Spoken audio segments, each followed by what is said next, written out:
안녕하십니까. 구미 현대건축과 공학외과 전문의 이두입니다.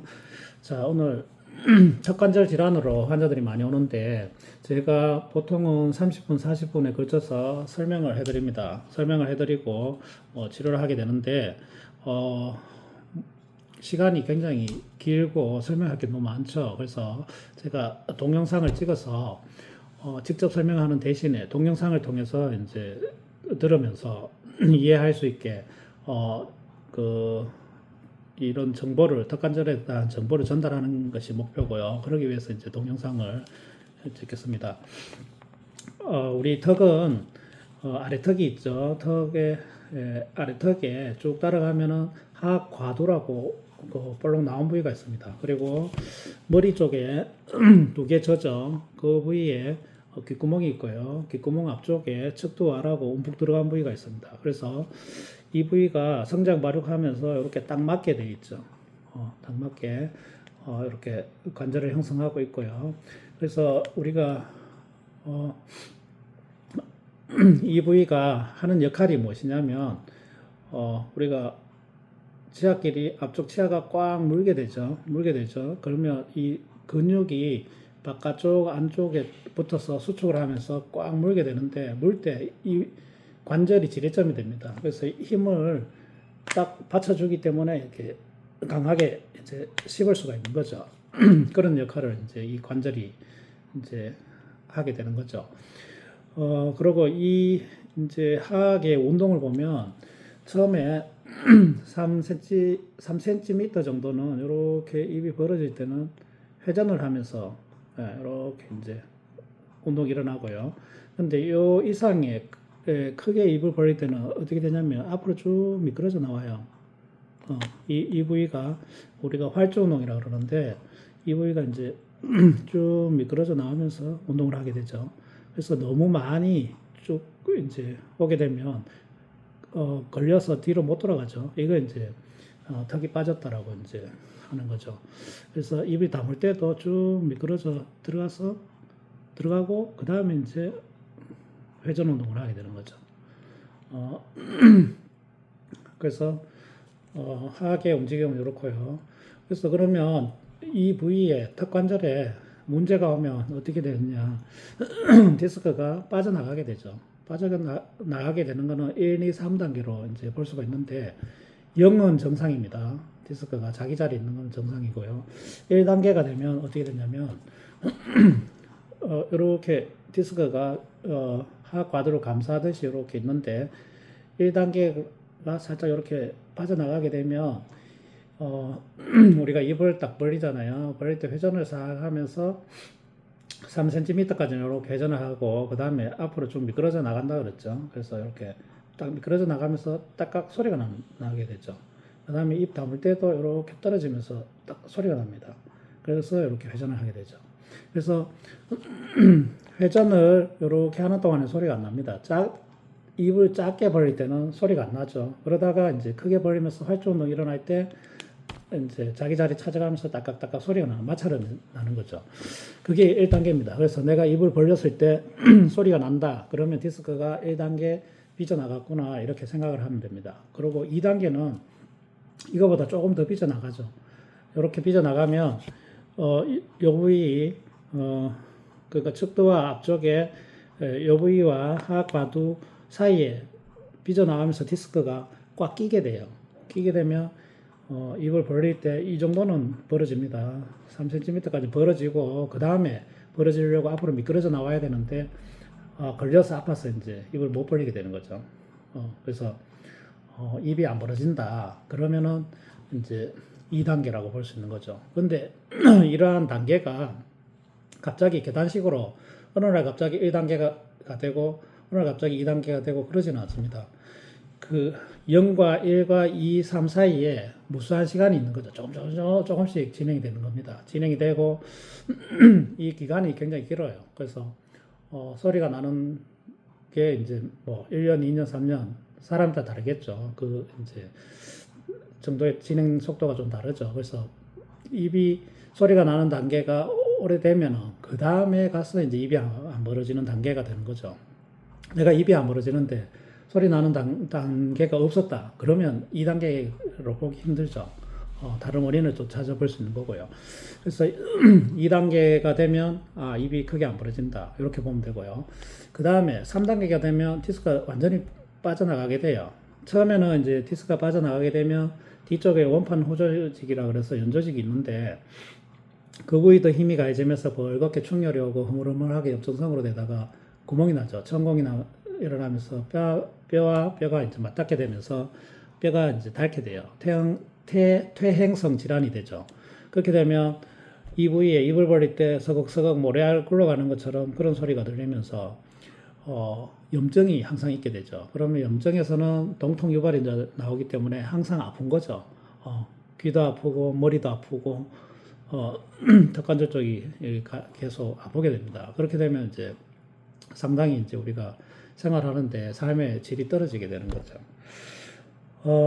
그래서 우리가 이제 치료를 해야 되는데 치료 목표가 있어요. 목표를 이제 잡아야 된다. 목표가 뭐냐면 현재 상태를 유지 관리하는 게 목표예요. 만약에 1단계까지 빚어나가서 소리가 나면서 아프다.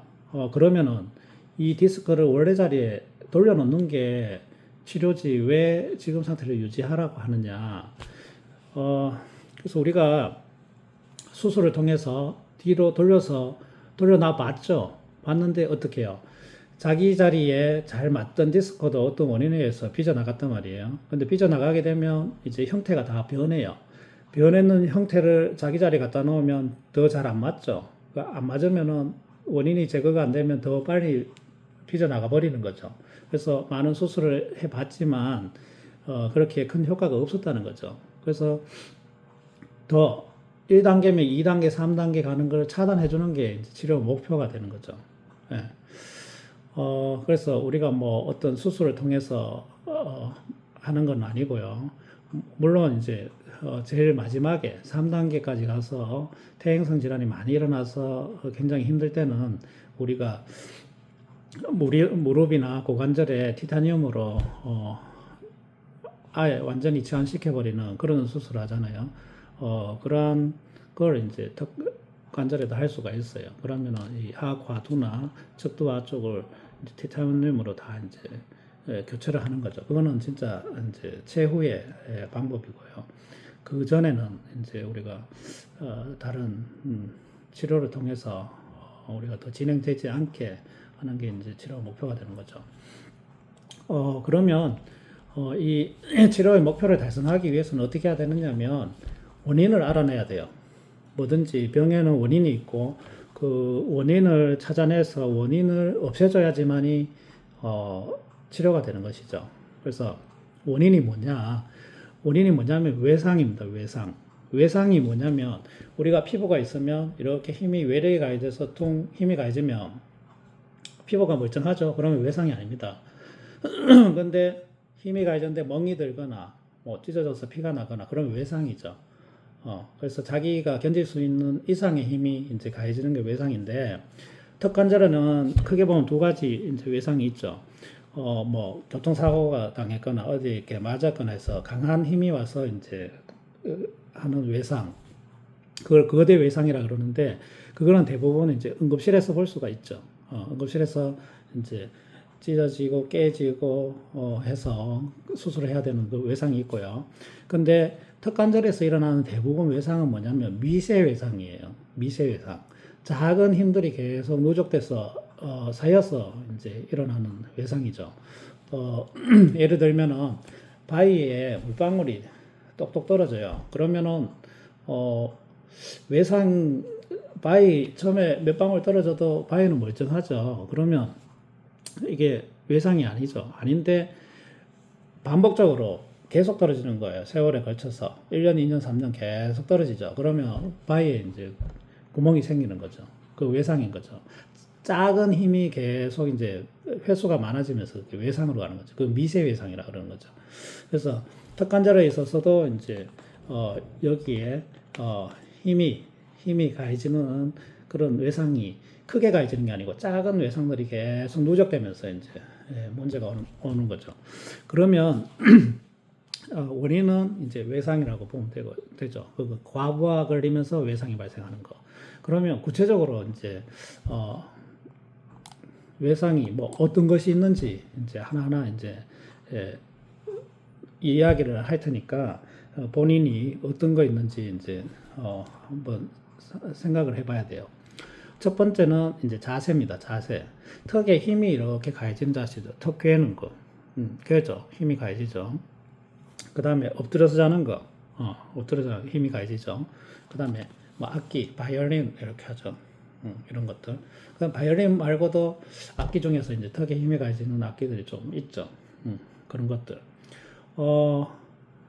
이런 것들이 이제 턱관절의 근육의 긴장을 유발하면서 안 좋죠. 우리가 이제 나중에 말씀드리겠지만 근육은 이완되고 풀어지는 게 좋은데 긴장을 유발하는 것은 안 좋습니다. 그 다음에 두 번째는 뭐냐면 식사 습관이죠. 식사 습관 중에서 이제 질기고 단단한 거 너무 많이 먹는 경우, 오징어, 육포, 뭐 그다음 견과류, 얼음, 사탕 깨물어 먹는 거, 그다음 껌 씹는 거 이런 것들. 그래서 우리가 일반적으로 식사를 이제 하게 되면 치아와 치아가 이렇게 만난다고 생각하는데 딱딱딱 만나지는 않아요. 우리가 예를 들어서 껌을 씹는 걸 생각해 보면 치아와 치아 사이에 얇은 껌이 있어요. 껌막이 있어요. 그걸 바로 닿지는 않죠. 이제 우리가 닿으려고 하면 떨어지는 거죠. 음식 먹을 때도 가까이 가서 분쇄를 하고 떨어집니다. 딱딱딱 바로 닿지는 않아요. 그래서 이 부위에 굉장히 강한 힘이 걸리지는 않아요.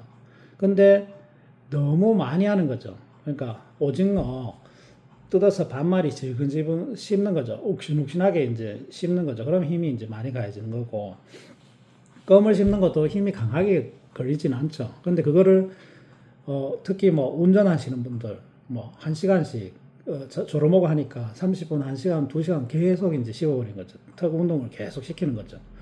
그렇게 하면 이제 또 문제가 오고요. 그 다음에 뭐 얼음, 사탕 뭐 이런 거 얼음 깨물어 먹는 거 좋아하시는 분들 강한 힘을 계속 이제 반복적으로 많이 주는 거죠. 이런 식습관들이 이제 또 문제가 되죠.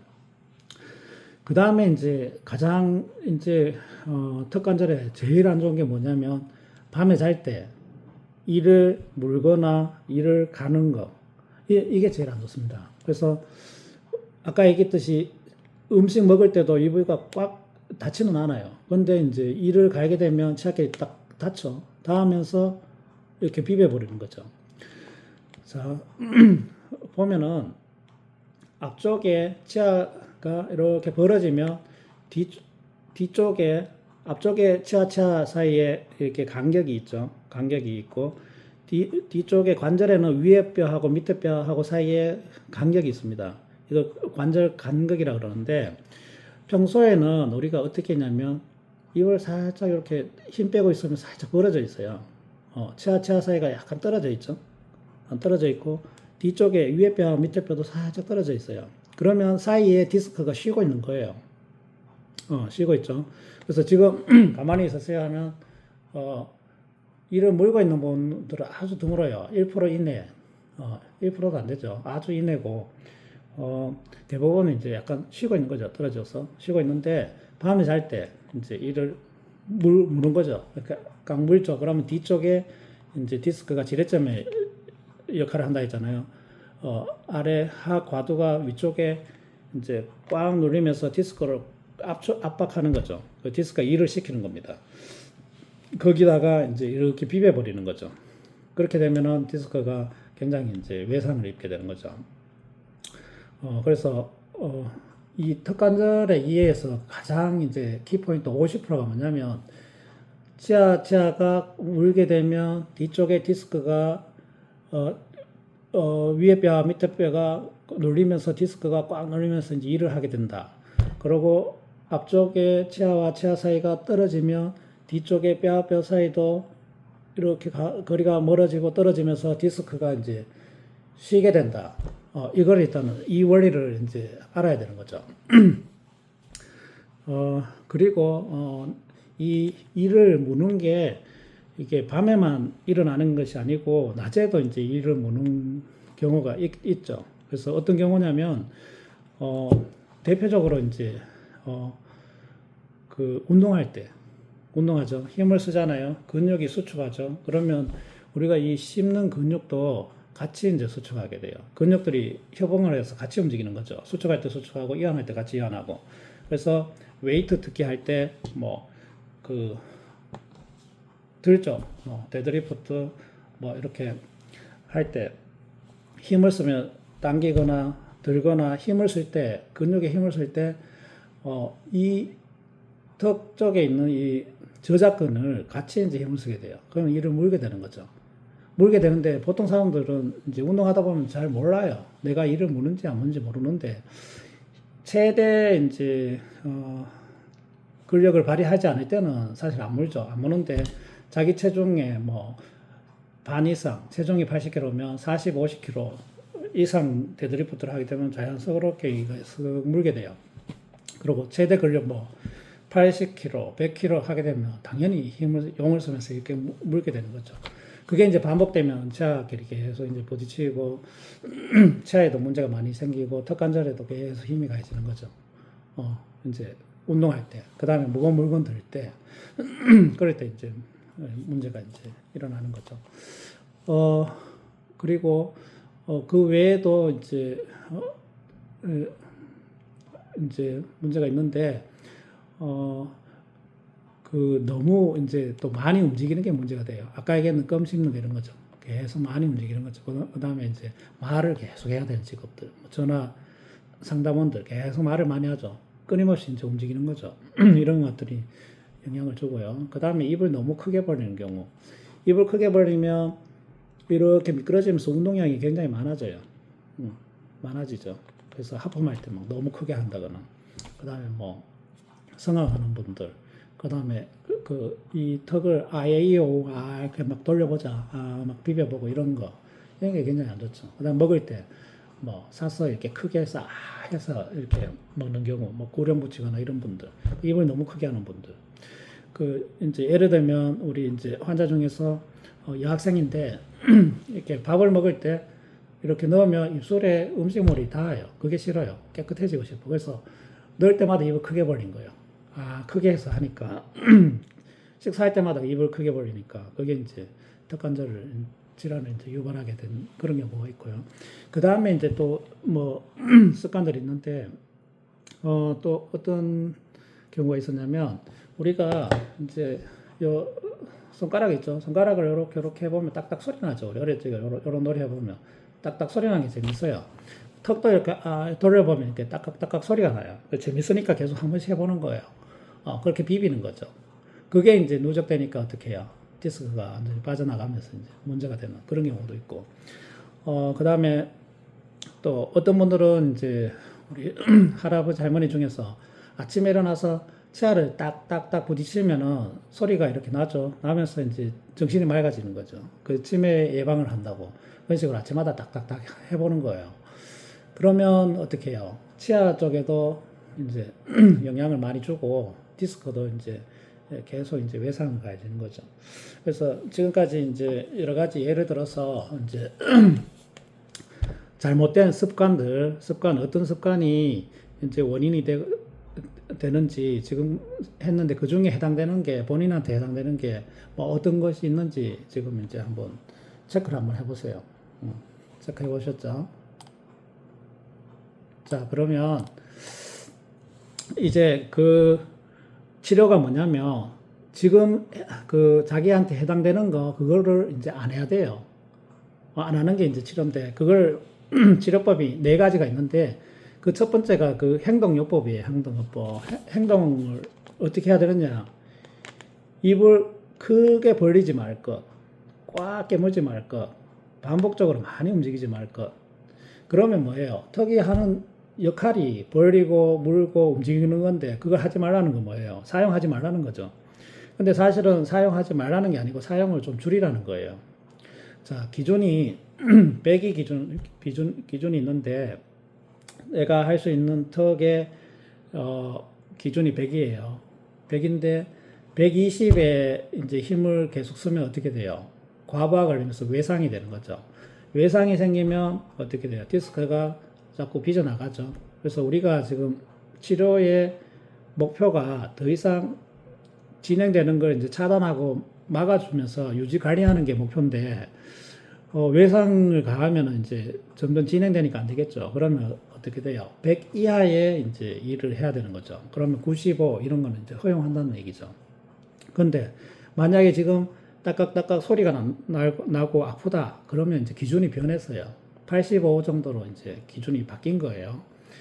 그러면 내가 지금 행동요법으로 이제 해야 되는 게 이제 쓰는 거, 많이 쓰는 거 이제 줄여야 되는데, 기준이 85가 됐는데 이제 전에는 95가 정도를 하게 되면 괜찮았단 말이에요. 외상이 아니었단 말이에요. 뭐 오징어 간단하게 좀 먹고, 그죠? 뭐 질긴 거 좀 먹고 해도 괜찮았다는 거죠. 근데 지금은 뭐예요? 이 턱관절에 지금 질환이 와서 내가 약해져 있는 거예요. 약해져 있는데 그 옛날에 했던 걸 하게 되면 어떻게 돼요? 외상으로 가는 거죠. 그러면 이제 질환이 점점 진행된다는 거죠. 디스크가 점점 빠져나가는 거죠. 그래서 오징어, 육포, 뭐 질기게 딱딱한 거, 껌 씹는 거, 뭐 이런 거를 이제 하면 안 되는 거예요. 그렇죠. 그 다음에 아까 계속 얘기했던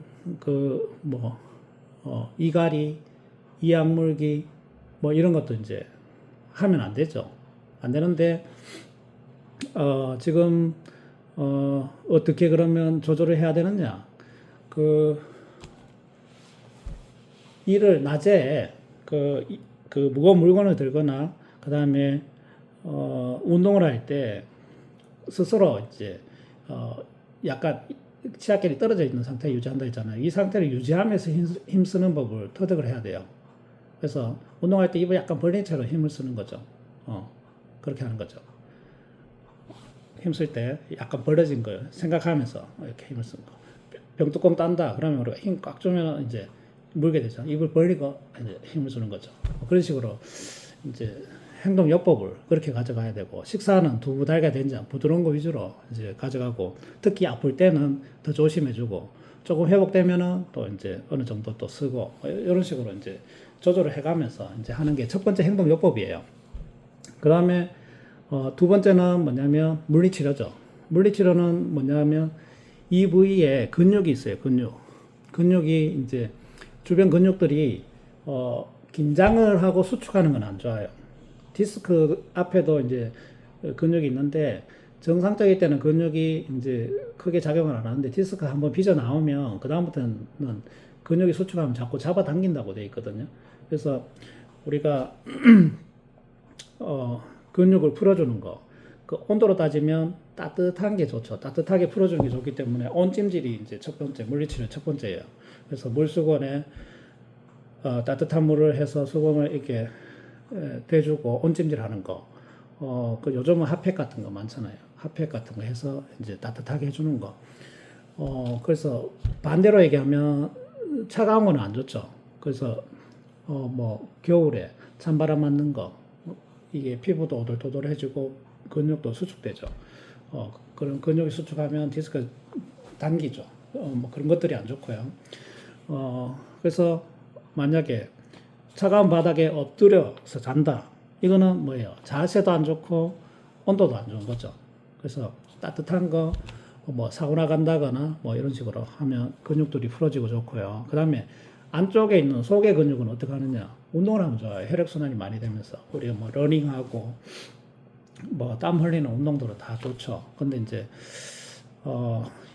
너무 힘쓰는 거, 그런 거는 이제, 덜 좋은데 대신에 입을 약간 벌린 채로 힘쓰는 거, 그것만 이제 트레이닝을 잘 하면은 또, 괜찮죠. 그리고 이제 심리적으로는 긴장을 하거나 스트레스를 많이 받거나 이렇게 되면은 막 찡그리고 수축하고 안 좋죠. 그래서 약간 스트레스 왔을 때 좀 쉽게 이제 좀 해소하려고 하고 그냥 웃고 이렇게 하는 게 좋죠. 그래서 웃으면 복이 오고 스트레스는 만병의 원인이고 운동은 좋고 그런 것들이 다 이제 일맥상통하는 거죠. 그래서 물리요법은 그런 식으로 해석을 해야 되고, 첫 번째는 그냥 온찜질, 그렇게 생각하면 돼요.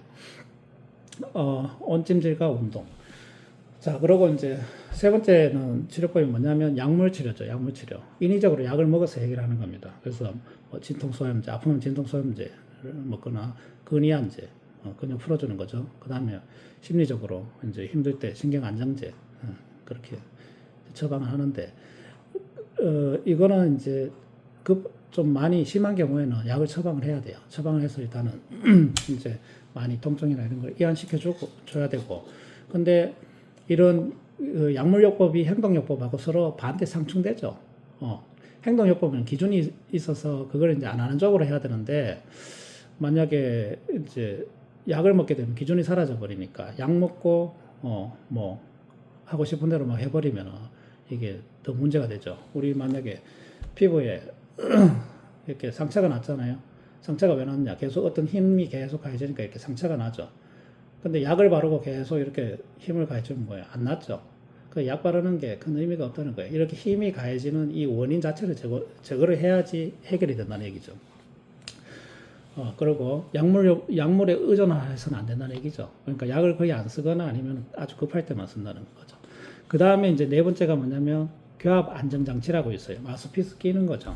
그래서 우리가 사이에 치아 위에 이제 마우스피스를 딱 끼게 되면 치아와 치아를 우리가 이렇게 물더라도 꽉 머물죠. 인위적으로 치아 사이에 거리를 간격을 이제 유지시켜 주는 거죠. 이렇게 되면 이 근육이 최대 근력을 발휘할 수가 없어요.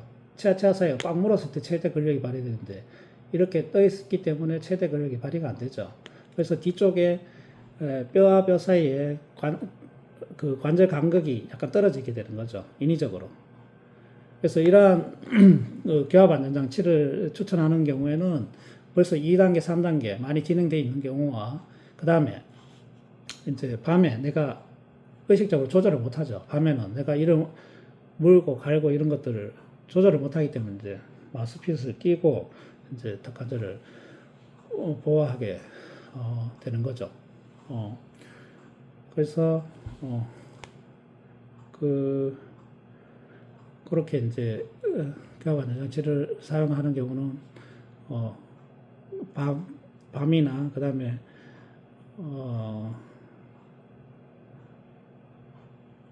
그렇게 이제 생각을 하면 되고요. 그래서 이제까지 이제 쭉 설명을 했는데 전체적으로 이제 이렇게 요약을 해보면 우리가 어떤 사람이 있고 같이 잘 갈 길이 있어요. 그러면은 맨발 벗고 한번 뛰어보라 그러면 어떻게 해요? 발바닥이 다 이제 벗겨지고 피가 나고 뭐 이렇게 되죠. 근데 평소에 이제 우리 요즘 맨발 걷기 많이 하잖아요. 그럼 이제 부드러운 땅부터 해서 맨발 걷기를 하는데 그 사람들을 이제 같이 자갈길이 뛰어보라 그러면 거의 상처 별로 안 나요. 이미 이제 굳은 살이 생기고 이제 적응이 돼 있는 거죠. 그래서 우리가 디스크가 다 삐져나가고 본판 후조직이 연조직이 있는데 그 부위가 어떤 사람들은 마치 이제 디스크처럼 슈더 디스크라 그러죠. 이제 굳은 살 생기듯이 슈더 디스크가 생겨서 역할을 하더라 이런 경우도 있어요. 그래서 턱관절에서 중요한 거는 뭐냐면 작은 힘이 가해지면서 시간을 벌어주면 우리 몸은 이제 회복되려고 쪽으로 진행되죠. 회복이 되죠. 그런 식으로라도. 근데 갑작스런 큰 힘이 가해져 버리면 이제 손상이 오면서 이제 문제가 되는 거죠. 그래서 이제까지 쭉 얘기했던 게 뭐냐면 이제 행동요법이나 아니면 그 물리치료하고 마수피 끼고 이런 것들이 우리 몸이 우리 턱관절의 조직들이 견딜 수 있는 시간을 벌어주는 거예요. 아주 작은 힘이 가해지면은 그만큼 우리 몸에서는 그걸 이겨낼 수 있다는 거죠. 외상이 아닌 거죠. 근데 갑작스러운 외상이 가해지는 건 굉장히 안 좋은 거예요. 그래서 지금 본인이 해당되는 그 행동들 있죠. 그걸 습관을 이제 고쳐 나가는 거죠. 고쳐 나가면은 우리가 목표로 하는 이제 턱관절이 더 이상 진행 안 되고 유지 관리가 되면은 이제 1단계든 2단계든 심지어 3단계든 거기서 적응이 되면서 크게 통증 없이 생활할 수가 있어요. 그래서 우리 환자분들 중에서는 입이 요만큼 벌어지는 분도 계셨어요. 거의 요 정도 벌어지고 굉장히 아파했죠. 그런 분들은 이제 아까 봤을 때 100 정도의 그 처음에는 100 정도의 역할을 했다면 그분들은 한 30 정도예요. 30 정도 가이드를 주고 30 이하로만 사용하라고 제가 말씀드렸죠. 그래서 그 다음에 이제 뭐 그 몇 달 뒤에 왔을 때 요즘 어떠냐 여쭤보면 잘 쓰고 계신데요. 잘 특관절이 무리 없이 쓰고 계신데요. 그래 이분이 요 정도밖에 안 벌어져요. 근데 괜찮대요. 그래서 이제 이거를 이해를 해야 돼요. 특관절에 있어서는 이런 그 아까 얘기했는 그 50%죠. 50%에 해당되는 게 뭐냐? 치아와 치아가 꽉 물게 되면 뒤쪽도 꽉 눌리면서 일을 한다. 치아 사이가 살짝 떨어지면 뒤쪽에도 살짝 떨어지면서 디스크가 쉴 수 있다. 이거죠. 이거를 이제 다른 습관과 연계지어서 생각하면서 해주면 이 부위에 외상이 안 생기면서 턱관절이 건강하게 이제 회복되는 치료되는 그런 쪽으로 이제 진행되는 것이죠. 장시간 들어주셔서 감사합니다. 현대건축과 이두희였습니다. 감사합니다.